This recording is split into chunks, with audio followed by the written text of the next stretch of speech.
আল্লাহ তাআলা লোকমান আলাইহিস সালাতু ওয়াস সালামকে অনেক ভালোবাসতেন। এই লোকমান আলাইহিস সালাতু ওয়াস সালাম ছিলেন কৃতদাস, ছাগল পালতো, এক বাগানের রাখাল ছিল, 12 বছর এক বাগানের খেদমত করছে। এই বাগানের সমস্ত প্রশংসা যখন মিশরের মধ্যে ছড়ায় পড়ছে, লোকমান আলাইহিস সালাতু ওয়াস সালামের গ্রামের মধ্যে ছড়ায় পড়ছে, তখন ওই বাগানের মালিক ওই বাগানটা দেখতে আসছে। দেখতে এসে লোকমান আলাইহিস সালাতু ওয়াস সালামকে বলতেছে যে, হে লোকমান, তুমি আজকে এত বছর আমার বাগানে আসো, তোমার কারণে এই বাগান থেকে আমি যেই পরিমাণ টাকা ইনকাম করতেছি, অন্য কোনো বাগান থেকে আমার এত টাকা ইনকাম হইতেছে না। সেজন্য আমি এই বাগানটা দেখতে আসছি। এই বাগানের কেন এত প্রশংসা? এই বাগানের মধ্যে এমন কি হয় যে এই বাগানের মধ্যে আল্লাহ তাআলা এত রহমত দান করছে, এই বাগানের মধ্যে আল্লাহ তাআলা এত বারাকা দান করছে? ওই লোকমান আলাইহিস সালাতু ওয়াস সালাম বলতেছে, মালিক, আমি আমানতের সহিত আপনার বাগানটাকে দেখে রাখতেছি।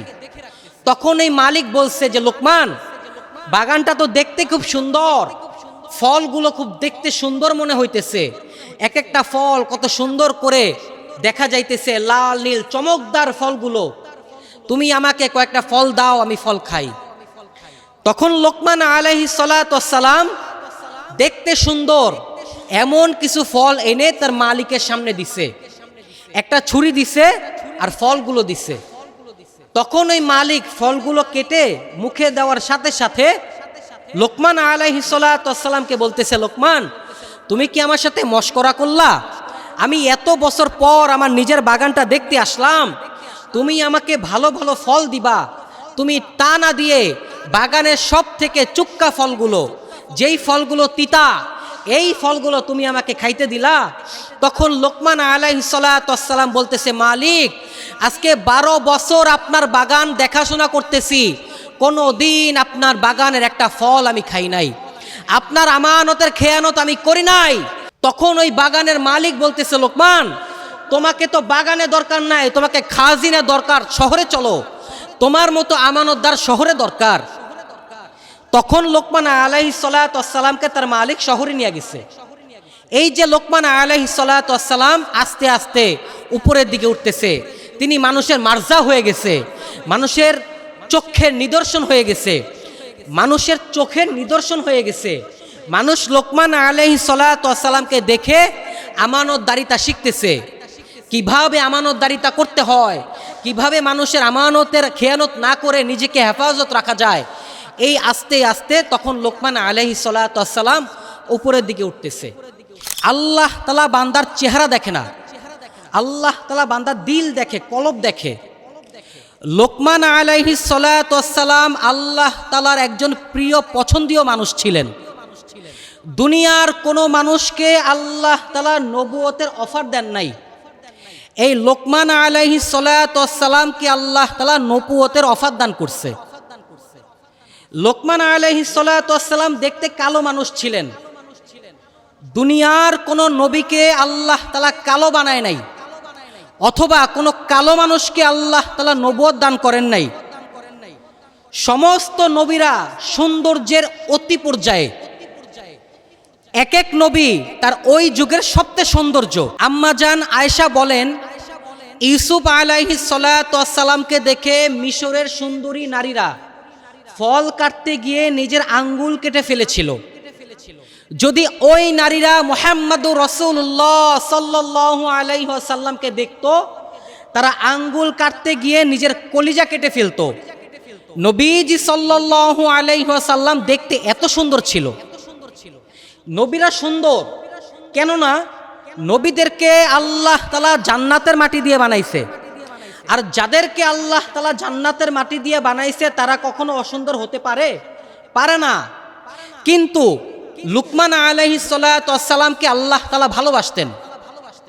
এই লোকমান আলাইহিস সালাতু ওয়াস সালামকে আল্লাহ তাআলা দুইটা জিনিসের অফার দিবেন, একটা হচ্ছে নবুয়ত, আরেকটা হচ্ছে ফাখতারুল হিকমা, হিকমতের অধিকারী বানানোর। লোকমান আলাইহিস সালাতু ওয়াস সালাম নবুয়ত নেন নাই, নবুয়ত গ্রহণ করে নাই। লোকমান আলাইহিস সালাতু ওয়াস সালাম হিকমতটাকে গ্রহণ করছে। লোকমান আলাইহিস সালাতু ওয়াস সালাম দামি দামি কথা বলতো, সুন্দর কথা বলতো, হিকমতের কথা বলতো। ওই কথাগুলোকে আল্লাহ তাআলা আল্লাহ পাকের কালাম বানায়া কোরআনের মধ্যে দিয়ে দিছে। আল্লাহ পাকের সূরা বানায়া কোরআনের মধ্যে দিয়ে দিছে, যে সূরার নাম লুকমান। এই লোকমান আলাইহিস সালাতু ওয়াস সালাম তার ছেলেকে তরবিয়া দিত, তার ছেলেকে তালিম দিত, তার ছেলেকে সে ভালো ভালো কিছু জ্ঞান দিত, হিকমতের কথা বলতো।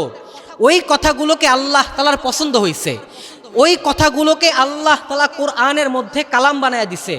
আল্লাহ পাকের কালাম বানাইছে, আল্লাহ পাকের সূরা বানাইছে। কেননা একটা সন্তানের সর্ব উত্তম কোল হচ্ছে পিতামাতা। পিতামাতার কারণে সন্তান আল্লাহর ওলি হয়, পিতামাতার কারণে সন্তান মানুষের মতো মানুষ হয়, পিতামাতার কারণে সন্তান তালিম তরবিয়ত শিখে, পিতামাতার কারণে সন্তান তালিম তরবিয়ত শিখে, পিতামাতার কারণে সন্তান নামাজি হয়, পিতামাতার কারণে সন্তান কোরআনের শিক্ষায় শিক্ষা পায়। আবার যদি পিতামাতা সন্তানকে কোরআনের শিক্ষা না দেয়, আবার যদি পিতামাতা সন্তানকে তালিম তরবিয়তের শিক্ষা না দেয়, তাহলে ওই পিতামাতার কারণে সন্তান নাস্তিক হয়, ওই পিতামাতার কারণে সন্তান মূর্তি পূজারী হয়, ওই পিতামাতার কারণে সন্তান মুরতাদ হয়। কেননা পিতামাতা যদি ভালো হয় সন্তান ভালো হবে, বাগান যেমন হবে ফল তেমন হবে, কোম্পানি যেমন হবে প্রোডাক্ট তেমন হবে। এজন্য আপনি যদি আপনার সন্তানকে কোরআনের শিক্ষা দেন, আপনি যদি আপনার সন্তানকে হাদিসের শিক্ষা দেন, আপনার সন্তান নবী চিনবে, আপনার সন্তান রাসূল চিনবে। কেননা আপনি একটা মানুষকে চিনেন না, সেই এই এলাকার এমপি, সেই এই এলাকার মন্ত্রী, প্রথমে তাকে আপনি চিনেন নাই, সে আসার পরে তার সামনে আপনি নয়ছয় করতেছেন। যখন আপনি তাকে চিনতে পারছেন তখন তাকে আপনি সালাম দিতেছেন, তাকে আপনি মেহমানদারি করতেছেন। চিনার কারণে আপনি ওই এলাকার সম্মানী ব্যক্তিটাকে সম্মান করতেছেন, মন্ত্রীকে সম্মান করতেছেন, কমিশনারকে সম্মান করতেছেন।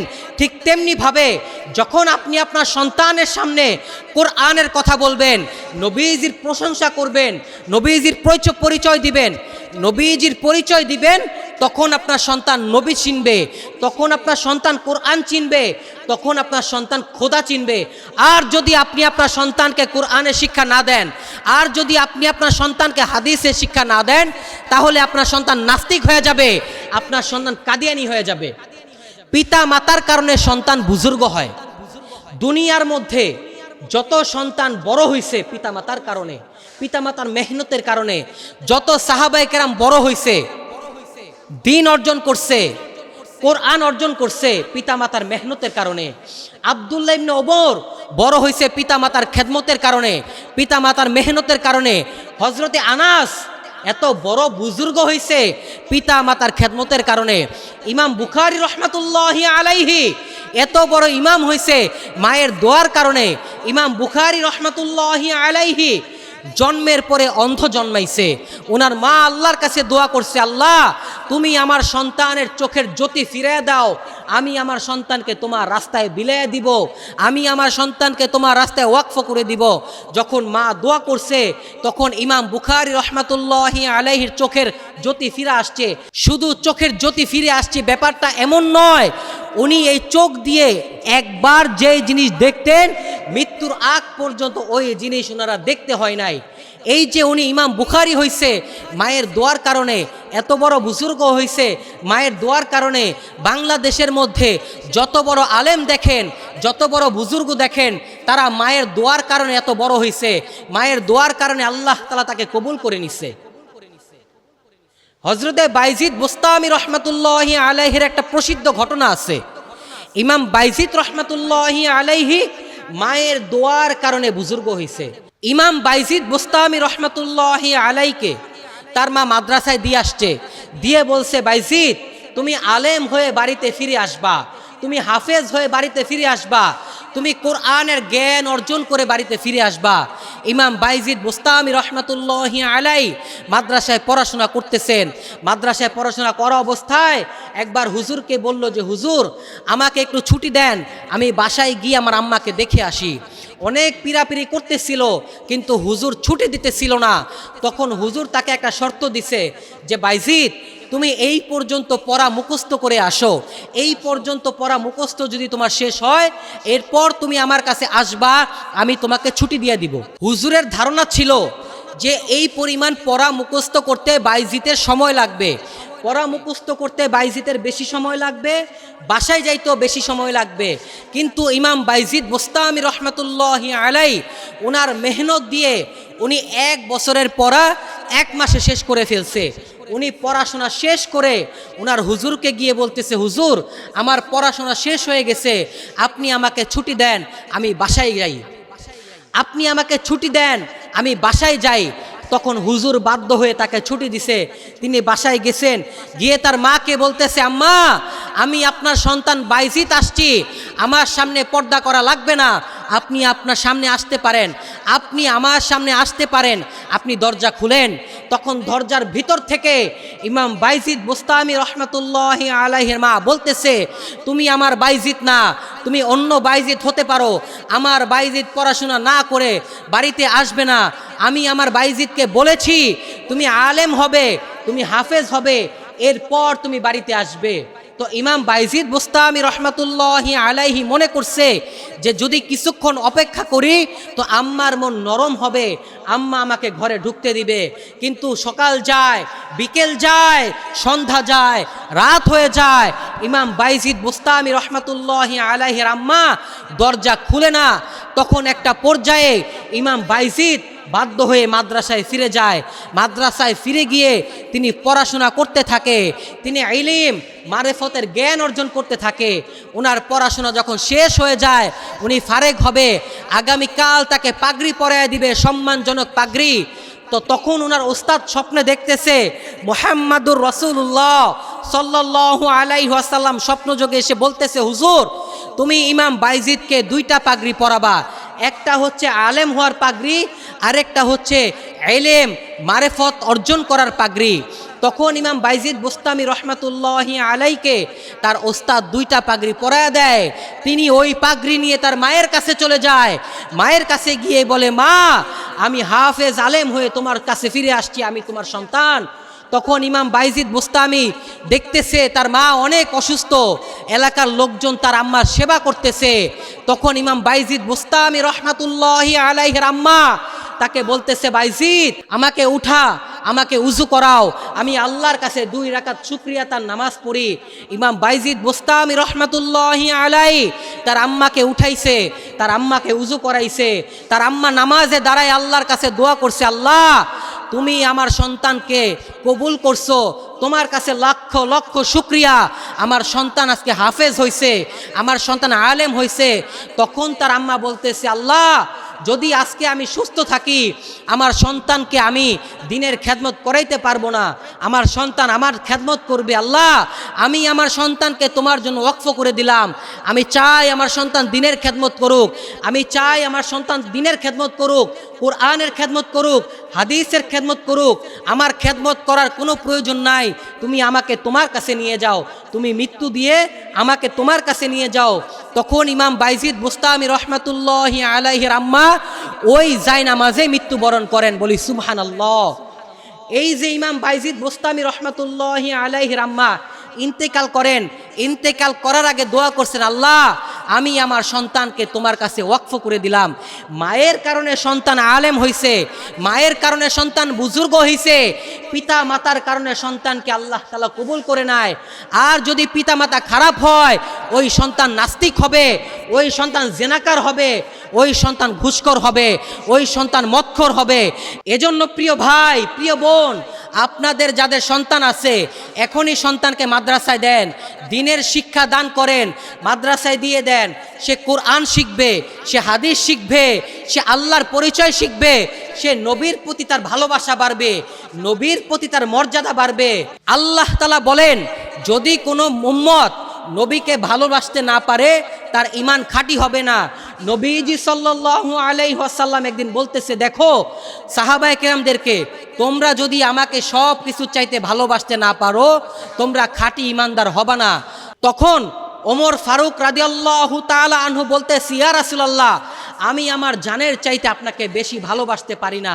তখন নবীজি বললেন, ওমর তুমি এখনো কামেল ঈমানদার হইতে পারো নাই। একটু পর আবার ওমর বলতে, ইয়া রাসূলুল্লাহ আমি আমার জানের চাইতে আপনাকে বেশি ভালোবাসি। এটার ব্যাখ্যা আল্লামা তাকি উসমানী হাফিজাহুল্লাহ বলেন যে আল্লাহ তাআলা এখানে একটা খেলা করে উম্মতকে শিখাইছে, উম্মতকে বুঝাইছে যে দেখো, যদি নিজের জানের চাইতে নবীকে বেশি ভালোবাসতে না পারো তাহলে কিন্তু খাঁটি ইমানদার, খাঁটি মোমেন হতে পারবা না। এজন্য নিজের জানের চাইতে নিজের নবীকে বেশি ভালোবাসতে হবে। আপনি যদি আপনার জানের চাইতে, আপনার জীবনের চাইতে, আপনার সম্পদের চাইতে, আপনার সন্তানের চাইতে নবীজিকে বেশি ভালোবাসতে পারেন তাহলেই আপনি খাঁটি ইমানদার হবেন, আর না হয় আপনি কামেল ইমানদার হতে পারবেন না। এজন্য প্রিয় ভাই, দুনিয়া সব কিছুর চাইতে নবীকে বেশি ভালোবাসতে হবে। নিজের সন্তানকে নবীর কথা বলতে হবে, নিজের সন্তানকে কোরআনের শিক্ষা দিতে হবে। যদি আপনার সন্তান ভালো হয় তাহলে আপনি জান্নাত অর্জন করতে পারবেন, দুনিয়া ও আখিরাতে আপনি ভালো থাকবেন। আর যদি সন্তান খারাপ হয়, আপনার মতো পোড়া কপাল দুনিয়াতে কেউ নাই। এজন্য সন্তানকে কোরআনের জ্ঞান দেন, সন্তানকে তালিম তরবিয়ত দেন। আল্লাহ তাআলা আমাদের সকলকে, আমরা যারা পিতা আছি, সন্তানকে কোরআনের শিক্ষা দিয়ে, হাদিসের শিক্ষা দিয়ে, ইলম তালিম তরবিয়তের শিক্ষা দিয়ে মানুষের মতো মানুষ বানানোর তৌফিক দান করেন। সকলে বলি আমিন।